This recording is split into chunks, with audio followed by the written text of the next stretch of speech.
Sushil ji, good morning. आपके loyal fans ने miss किया आपको पिछले हफ्ते। पहले तो होप करूंगा कि आपकी तबीयत अब पूरी तरीके से ठीक हो चुकी है। यस अनुज। ओके ओके, बताइए मार्केट पर अब क्या व्यू बन रहा है सुशील, क्योंकि एक मार्केट में बड़ी रैली हुई और कल एक डिक्लाइन आया, तो अब क्या व्यू बन रहा है? देखिए, ये रोज रोज के राइजेस एंड डिक्लाइन से ज्यादा अनुज, मुझे आपसे सप्ताह में एक बार बात करने का मौका मिलता है और पिछले वीक मिला नहीं। तो मैं आपको एक अनोखी चीज दिखाना चाहता हूँ शुरुआत।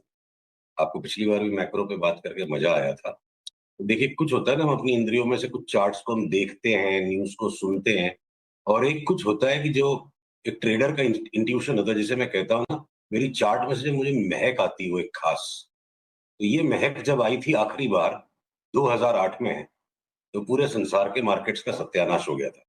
और 2012 से जो इसका बॉटम बना था, एक तरफा वर्ल्ड के सारे एसेट मार्केट्स में तेजी है।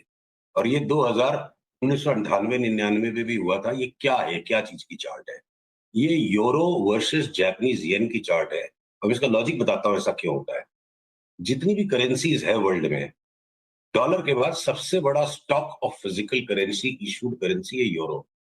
और जापानीज येन की एक विचित्रता है कि अगर डॉलर बाकी करेंसीज के सामने बढ़ता है तो जापानीज येन और ज्यादा बढ़ जाता है, और डॉलर अगर घटता है तो जापानीज येन और ज्यादा घट जाता है। यानी जापानीज येन डॉलर की परछाई है। तो आप जब यूरो और जेपीवाई की रेशियो को देखते हो, डॉलर के बाहर सबसे बड़ी करेंसी बनाम सबसे संवेदनशील करेंसी, तो ये पेयर की जो हाईएस्ट सेंसिटिविटी होती है और उसकी प्रेडिक्टिव वैल्यू स्टैटिस्टिकली भी वैलिड है, मैंने टेस्ट रन किए हैं।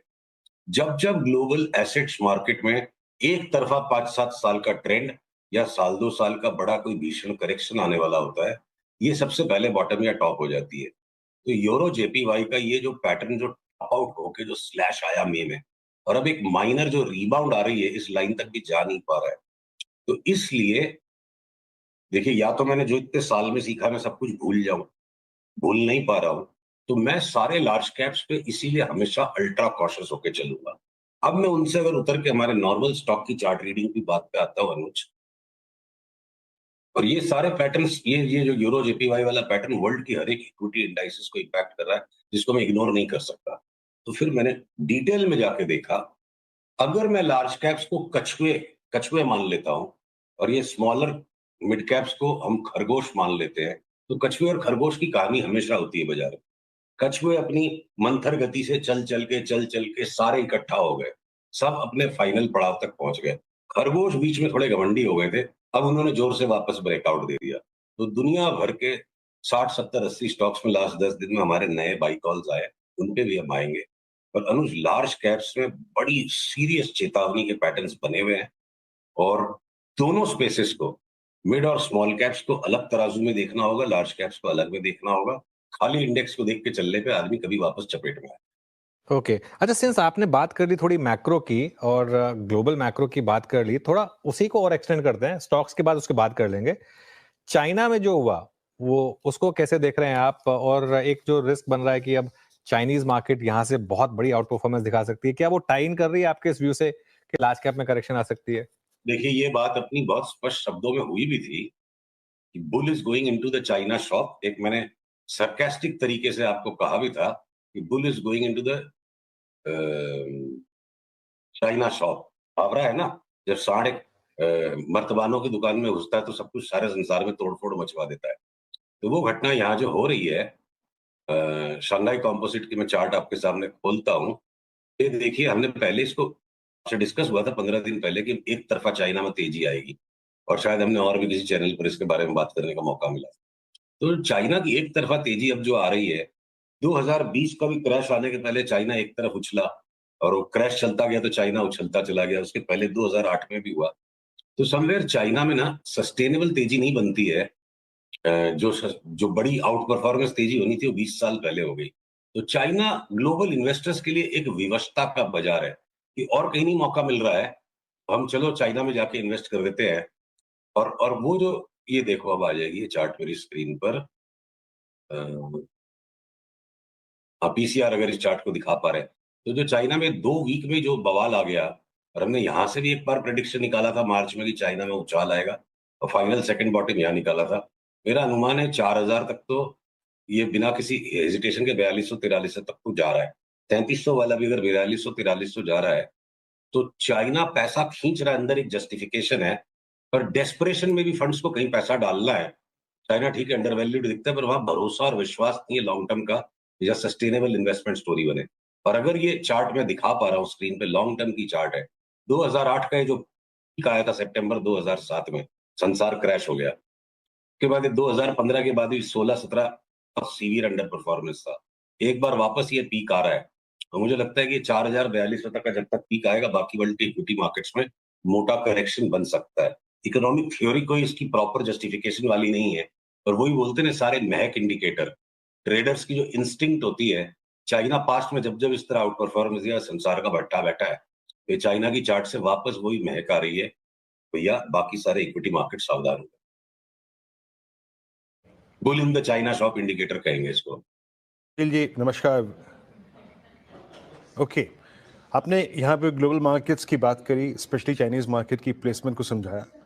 अभी अब ट्रेडर्स बंधुओं के लिए राय क्या है? सबसे पहले आपके वो प्रिफर्ड आइडियाज जो कि लॉन्ग्स के हैं और शॉर्ट के हैं, अगर कुछ क्लासिफाई कर पाए तो। चलिए हम उन्हें नाम लेके भी बात करेंगे। लॉन्ग आइडियाज जो अभी भी बरकरार हैं या नए जिनमें बाइंग सिग्नल्स आ रहे हैं, उनकी टाइम ड्यूरेशन थोड़ी सी बड़ी है।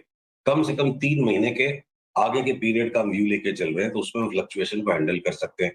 50% की अपमूव अगर है, कई सारे नए स्टॉक्स में आई है, और उनमें अगर 5% का डाउनसाइड एब्जॉर्ब करना पड़ा, तो 3 से 5 महीने का 6 महीने तक का व्यू है।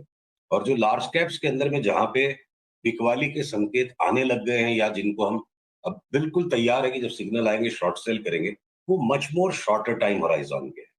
इस टाइम के डिफरेंस को समझने के बाद, तो देखिए पहले लार्ज कैप्स में बताऊं, कहीं छिपने की जगह दिख रही है क्या?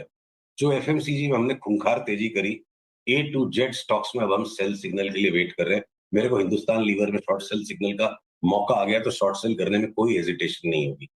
मतलब अमर पट्टा किसी भी स्टॉक को नहीं लिखा। हिंदुस्तान लीवर ने 5-5, 7-7 साल नेगेटिव रिटर्न्स बनाए हैं, और अब साल 2 साल तक इसकी धुलाई होगी। कोई एफएमसीजी में हाइडिंग स्पेस नहीं दिखता है, इक्का दुक्का किसी नाम को छोड़ के, किसी लगाड़ को। आईटी के अंदर जिस तरह से भयंकर तेजी होली, भगवान की कृपा रही, खूब पैसे मिले। अब आईटी को हमें बेच बेच के कमाना है, लगेंगे जितनी बार स्टॉप लॉस लगेंगे। मेटल्स में जो थोड़ा बहुत एक परकअप अब आ रहा है, और लग रहा है कि मेटल्स में सस्टेनेबल तेजी बन जाएगी, तो देखिए सेल जो बिल्कुल लगाड़ रह गया था, तो जिसने कोई भी कारणों से बाकी बाजार के साथ पार्टिसिपेट नहीं किया, वो एक अपवाद की तरह चलता चल सकता है। एनएमडीसी में जो बढ़िया पैटर्न ब्रेकआउट आ गया, और हमें एनएमडीसी यहाँ से भी 30% बढ़ता लगता है, वो एक एक्सेप्शन है। नाल्को हिंडाल्को जो कॉपर की सिजलिंग रैली हो गई उस पे है, हो सकता है कॉपर की वो रैली भी पीटर आउट हो जाए, तो डेंजरस है। और उसके पीछे मैं टाटा स्टील ले लूं या जिंदल स्टील ले लूं, ऐसी कहीं भी चार्ट्स नहीं है। ये जेएसडब्ल्यू स्टील, टाटा स्टील, ये सब कुटने पिटने के लिए तैयार बैठे हैं। सिग्नल नहीं है, जब आएंगे तब हम बेचेंगे। तो मेटल्स में अलग अलग डिविजन है। ऑटो के स्टॉक्स में अगर टाटा मोटर्स ने धर धुलाई अच्छा मोटा करेक्शन कर लिया, और अब अगर वो अप ट्रेंड में है, तो मैं बाकी के ऑटो से स्टॉक्स को देख के कि बजाज ऑटो या हीरो होंडा जो लग रहा है ऊपर 20, 25, 50 माले पे चढ़े हुए हैं, और बंजी जंपिंग नहीं, ये बिना पैराशूट के कूदेंगे सारे स्टॉक्स नीचे। तो इसका मतलब ये नहीं मैं टाटा मोटर्स को बेचूंगा, मैं सिलेक्टिवली टाटा मोटर्स पे लॉन्ग रहूंगा। तो मेटल हो गया, ऑटो हो गया, बैंक्स। बैंक निफ्टी के अंदर एचडीएफसी बैंक बढ़ गया और न्यू हाई